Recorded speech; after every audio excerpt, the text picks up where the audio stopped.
antes do pecado humano existir, antes da serpente aparecer no Éden, antes mesmo da palavra inferno existir, algo se rompeu.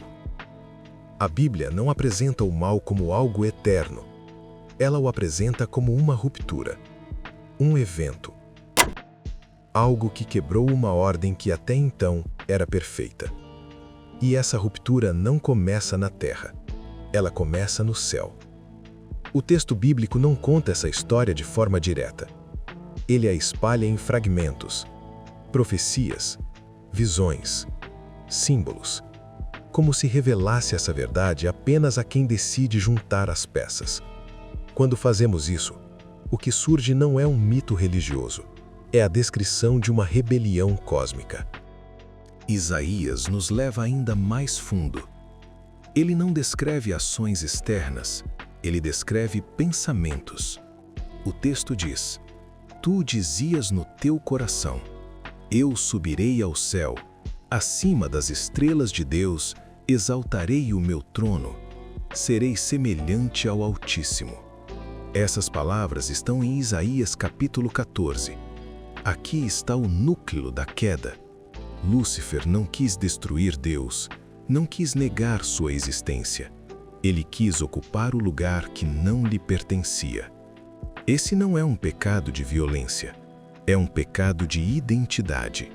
Quando a criatura, por estar próxima demais da glória, confunde proximidade com direito.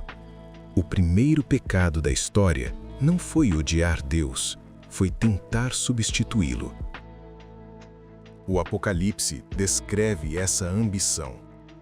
Houve guerra no céu. Miguel e seus anjos batalharam contra o dragão, e o dragão foi lançado fora. Essas palavras estão em Apocalipse, capítulo 12. Essa guerra não deve ser entendida como uma batalha física.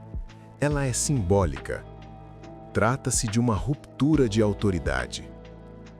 No pensamento bíblico, ser lançado para fora significa perder acesso, função e legitimidade. Lúcifer não foi destruído, ele foi desautorizado. O céu não o reconheceu mais. A queda não foi apenas moral, ela foi territorial. Ele perdeu o céu.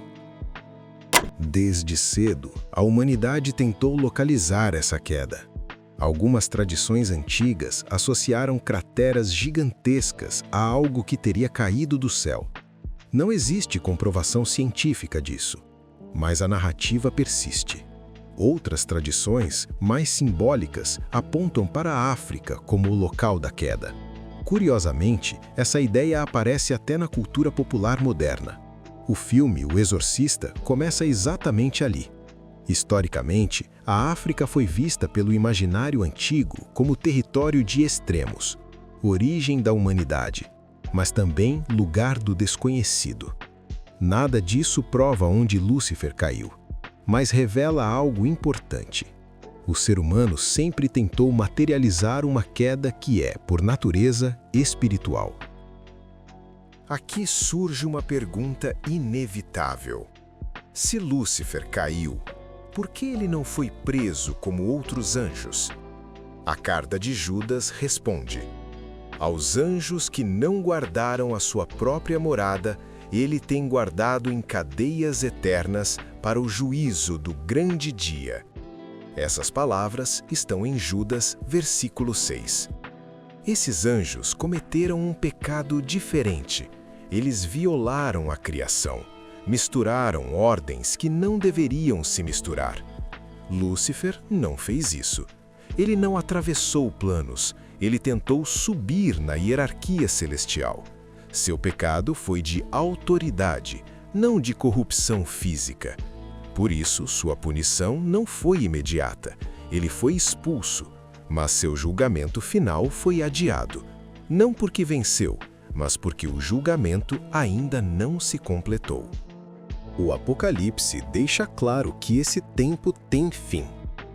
O texto diz: vi descer do céu um anjo, que prendeu o dragão, a antiga serpente, que é o diabo e Satanás, e o amarrou por 1000 anos. Isso está em Apocalipse capítulo 20. Aqui acontece algo inédito. Satanás é finalmente silenciado. Mas isso ainda não é o fim. Mais adiante, o texto continua. O diabo foi lançado no lago de fogo e enxofre, e será atormentado dia e noite para todo o sempre. O inferno não é o reino de Satanás, ele não governa o fogo. O inferno não é um trono, é uma sentença. E então, o Apocalipse conclui: Vi um novo céu e uma nova terra. O mal não é eterno. Ele não faz parte do equilíbrio do universo. Ele será removido da criação. A queda de Lúcifer começa com um pensamento silencioso. Eu posso ser como Deus. Desde então, essa mesma ideia se repete na história humana.